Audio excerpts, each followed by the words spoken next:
before that, let me go over the class schedule. Now, next week and in the following 2 weeks, I've invited our librarian to give you a lecture on how the library works.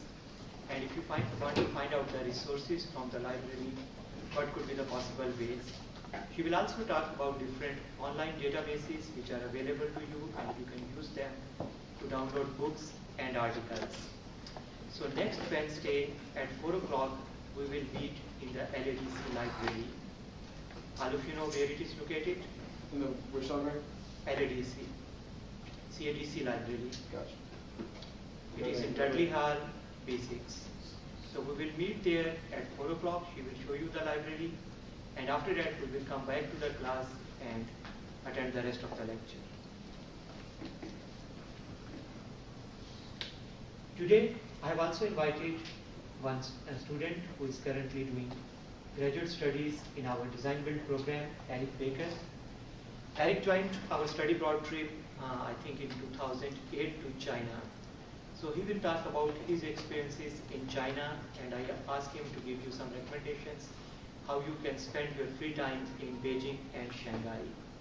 Once we will be in these two cities, we are planning to provide you at least one free day in each city where you can do some of the activities by your own.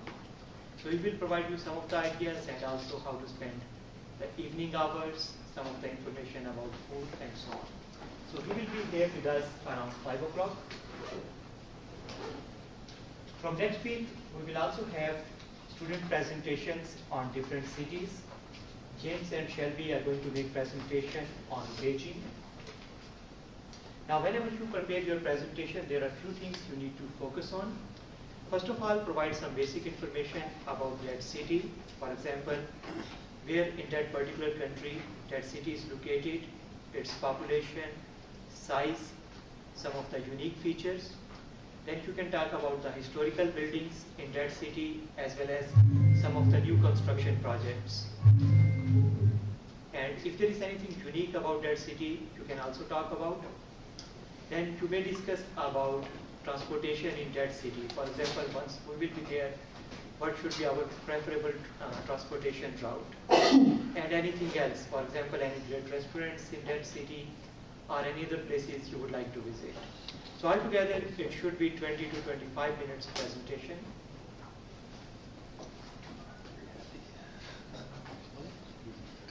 As far as the deliverables are concerned, next Wednesday you are going to submit me your research topic and its brief summary. So at this stage, I'm not expecting that it would be your final topic. As we move along, we will refine it. So whatever the ideas you have in mind, based on that, just write down a topic. Make sure that the topic is brief. Don't try to make it a paragraph about the topic. And then write its brief summary. For example, why you are interested in that research, and very briefly how you will conduct that research. For example, you are planning to do interviews, or you are planning to visit construction sites, or do questionnaire survey, and so on. So just provide a half-page summary about your possible research topic. Also by this Friday, on the Canvas site, I will upload a list of possible topics which you may choose. So it's totally up to you. If you want to work on any research topic of your choice, that's fine. If you want to pick it from our list, that is also acceptable. Any questions so far? Now, before starting my lecture, let me show you a couple of short videos on how to find the best research topic, and they will be very helpful. So let me start with the first video.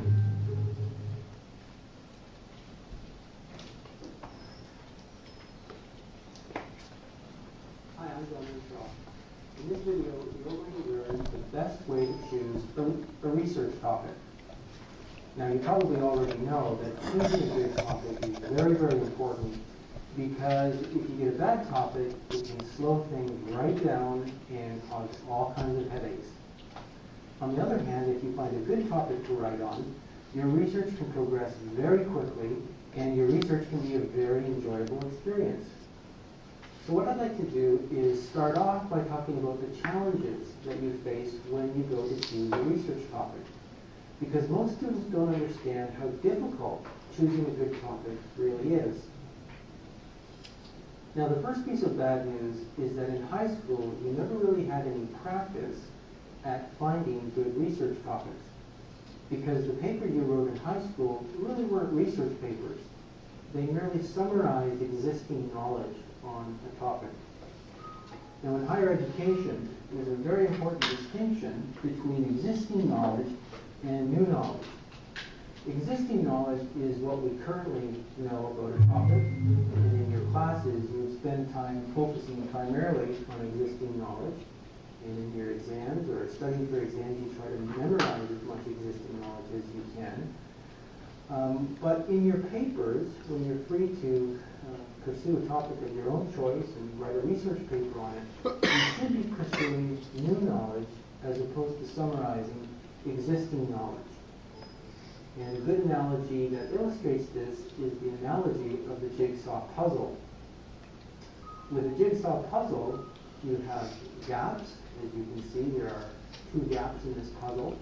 And then you have the picture that's beginning to take shape.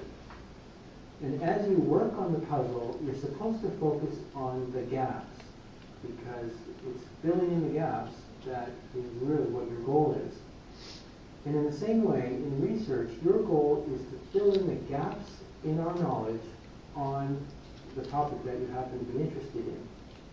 And that's why finding a research topic is really finding a gap in knowledge that you can focus on and try to fill in. The second... Let me add one thing. In the last class, we talked a lot about literature review and the need of finding the research topics. So basically, that's the main purpose of finding the existing literature, because through that you can find out the knowledge gaps. For example, if you are interested in doing research on safety, then and you try to find out the articles which are recently published on construction safety, you can find out that what are the current issues researchers are investigating and what are the problems which are still unresolved.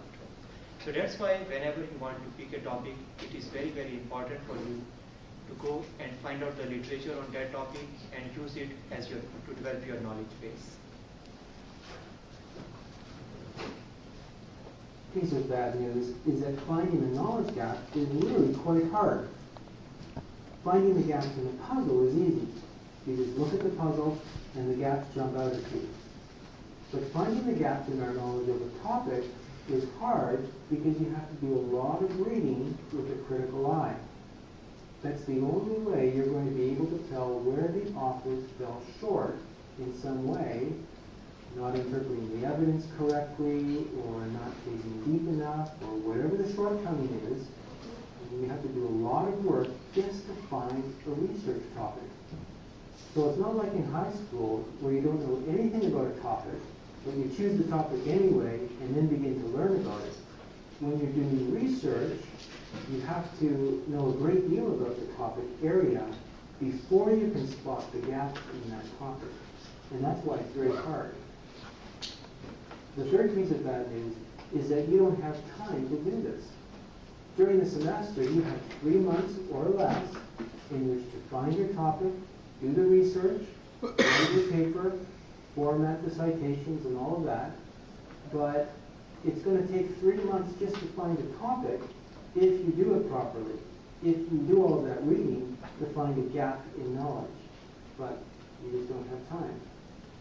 So what you're doing when you don't do all of this reading, but you do make a topic selection, is you're working blind. It's like covering your eyes, walking up to a jigsaw puzzle, and putting your finger down somewhere, and then opening your eyes to see where your finger landed. You don't know where it's going to land.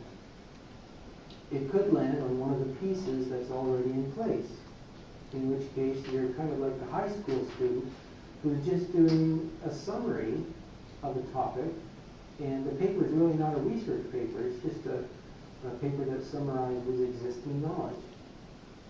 Or you may choose a topic that is a gap in knowledge, but